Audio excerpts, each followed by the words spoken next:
Bienvenidas y bienvenidos a este espacio donde hablamos de dinero de una forma diferente. Desde nuestra propia mirada, siendo mujeres y financieras. Tengo el placer de compartir esta conversación con la Clau de Billetera Expansiva. Y yo con la Palo de Finanzas Sanamente. Así que empecemos hablando de dinero en femenino.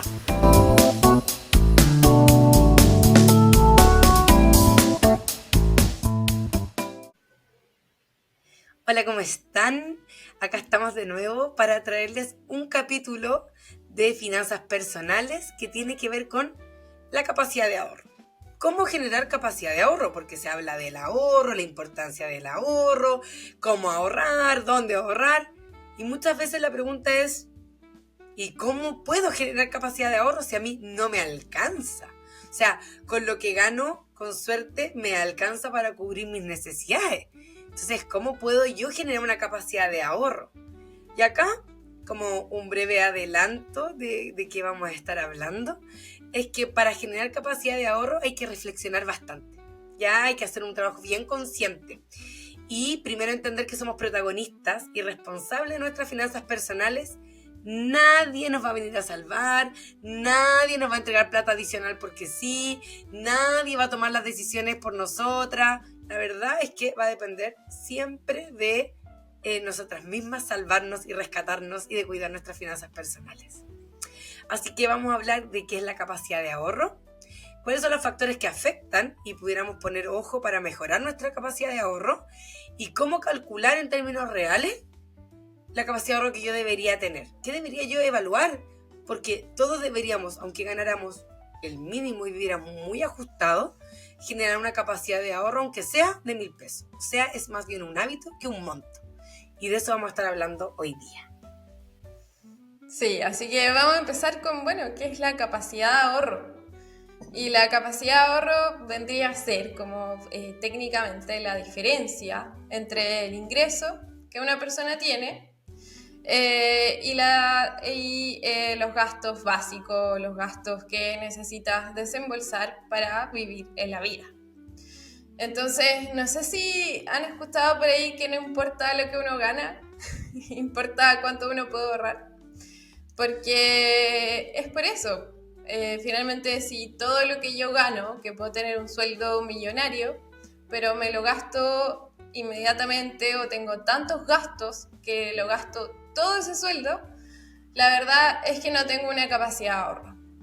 Entonces, ¿qué pasa? O sea, ¿y por qué es tan importante? Porque la capacidad, esa diferencia que hay entre lo que ingresa y lo que tengo que gastar para poder vivir, es lo que me permite crecer financieramente, es lo que me da seguridad, es lo que me solventa, es lo que me permite afrontar emergencias en la vida, emergencias financieras. Entonces también es el punto de partida finalmente para poder hacer un fondo de emergencia, para poder tener inversiones, para poder comprar una propiedad o cualquier meta financiera que yo tenga. Entonces al final la capacidad de ahorro es mucho más importante que los ingresos y los gastos. O sea, la capacidad de ahorro es el resultado final. Y como decía la Palo, es súper relevante en este punto también ser súper autoconsciente. Es un trabajo a veces más personal y no tan financiero. El decir, ok, ¿cuál es mi capacidad de ahorro y qué acción yo puedo tomar en este momento? A mí me pasó, de hecho, y lo comentaba en mi Instagram, en este momento que estoy en España, me pasó que mi capacidad de ahorro era negativa. O sea, estaba gastando mucho más estaba gastando mis ahorros, mi fondo de emergencia, para poder solventar mis gastos básicos en estos meses. Gastos de vivir, gastos de comida, del arriendo, porque, por mi trabajo, especialmente durante estos meses, no me daba en realidad para pagar todos los gastos. Mi marido está sin trabajo porque todavía no tiene la residencia aprobada en España para poder trabajar. Entonces me tocó en un momento de, sí, me encanta esta vida más libre emprendedora, pero resulta que no tengo capacidad de ahorro y de hecho que los ahorros se me están yendo. Entonces, ¿qué acción yo como Clau puedo tomar para cambiar esa realidad?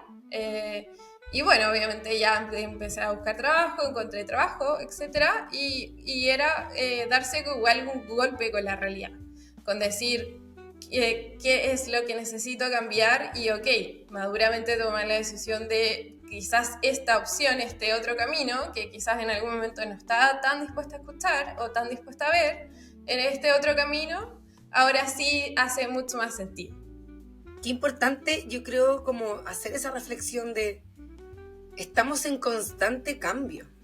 La única certeza que tenemos en la vida es que las cosas van a cambiar. Nada va a seguir igual. Es como la regla número 1 de vivir. Nada va a seguir igual. Y entonces las decisiones uno las toma en un contexto creyendo que las cosas se van a ir dando de cierta manera, pero uno tiene que estar en constante evaluación del escenario, porque las cosas se pueden ir dando de otra forma. Esto pasa cuando uno emprende y tiene una idea, esto pasa cuando uno está en un trabajo y te cambian la jefatura o cambian las labores del cargo, esto pasa cuando uno es mamá o cuando uno se separa o cuando uno se enamora, cuando uno se cambia de barrio. O sea, tantos factores van impactando nuestra vida que replantearse las cosas es muy importante para mantener finanzas saludables. Es decir, cada vez que yo tengo un cambio importante en la vida, me vuelvo a cuestionar el escenario en el que estoy y si lo que estoy haciendo o cómo estoy llevando mi estilo de vida me da tranquilidad o no. Entonces, como esa experiencia personal de la Clau, súper poderosa. También me pasó cuando me transformé en mamá. Mi hijo llegó de ya 6 años porque yo soy mamá por adopción y mi hijo tenía 6 años cuando finalmente me transformé en mamá. Y claro, los desafíos del colegio cambiaron por completo lo que estábamos acostumbrados a vivir como familia. Entonces, hay que volver a pensarlo, repensar las cosas. ¿Y qué factores afectan la capacidad de ahorro entonces? Todo. Muchas cosas que atraviesan nuestra vida y por eso hay que replantearse. Una de ellas es el nivel de ingreso. ¿Ya? O sea, a mayor nivel de ingreso, yo debería tener un mayor potencial de ahorro. Sin embargo, las estadísticas demuestran que a mayor ingreso, mayor el endeudamiento o el sobreendeudamiento. Porque ahí volvemos a los sesgos cognitivos, a los sistemas de creencia. Es decir, en vez de ver esa oportunidad de crecimiento en mi nivel de ingreso para generar capital y mayor ahorro, lo termino generando en mayor capacidad de gasto, en un estilo de vida más costoso. Entonces, una cosa a evaluar es mi nivel de ingreso y el estilo de vida que llevo. ¿El estilo de vida que yo llevo es acorde a mi nivel de ingresos? ¿Digo por debajo de mis posibilidades? ¿Tengo un buen margen para poder ahorrar? Cuando mi ingreso aumenta, en vez de pensar cómo gastar más, pienso primero en cómo ahorrar más para generarme más tranquilidad. Esas cosas son muy determinantes al momento de pensar en la capacidad de ahorro. También la situación, como decíamos, financiera actual. ¿Cuándo salgo del endeudamiento? ¿Termino de pagar una deuda y tomo al tiro otra porque me va a quedar esa plata disponible? ¿O digo, oye, ya aquí salgo de esta deuda y de aquí en adelante ese dinero que disponía para pago de deuda va a empezar a ser mi dinero para ahorrar? Para que ese ahorro me genere plata, me dé dinero a través de los intereses en algún instrumento de inversión de renta fija, por ejemplo. ¿Qué obligaciones familiares estoy teniendo y cuáles realmente son mis obligaciones familiares? ¿Me estoy poniendo en mis espaldas y en mis responsabilidades cosas que son responsabilidad de alguien más?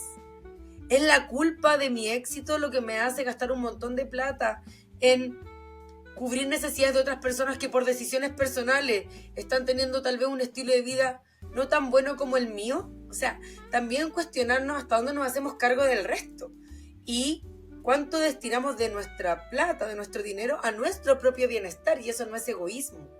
Es lo que corresponde. Si yo me he generado una situación financiera buena, la que tiene que garantizarse eso en el tiempo, más allá de si me echan, no me echan, si me quiero ir del trabajo o no me quiero ir, soy yo.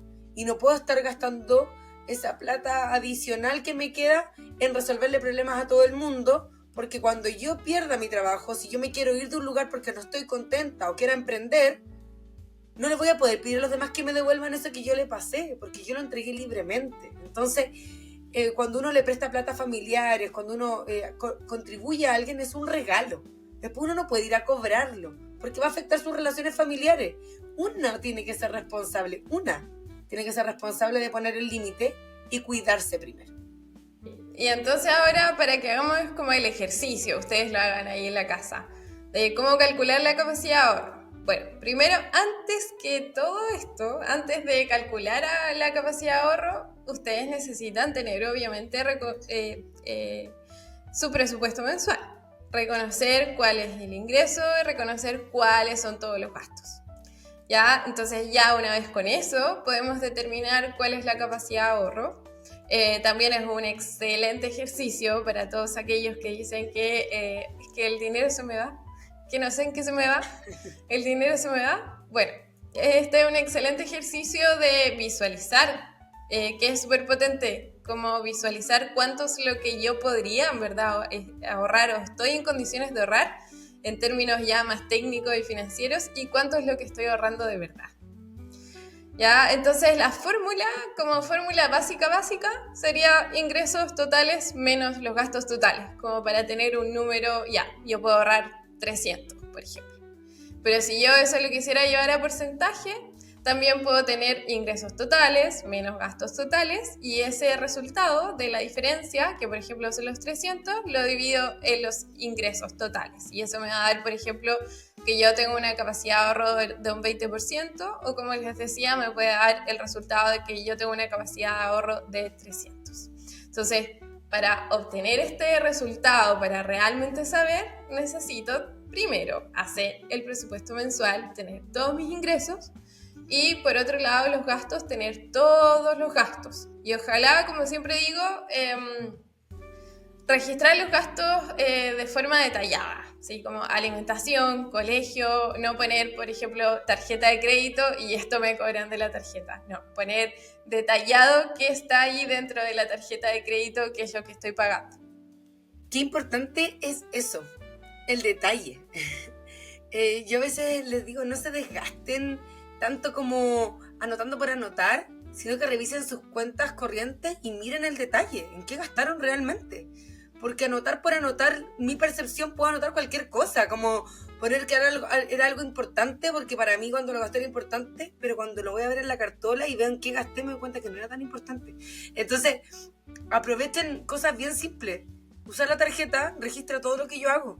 Si ustedes van revisando su uso de tarjeta de forma diaria, van a ir siendo muy conscientes de en qué están gastando y qué tan caro les está saliendo ciertas decisiones de gasto o de consumo.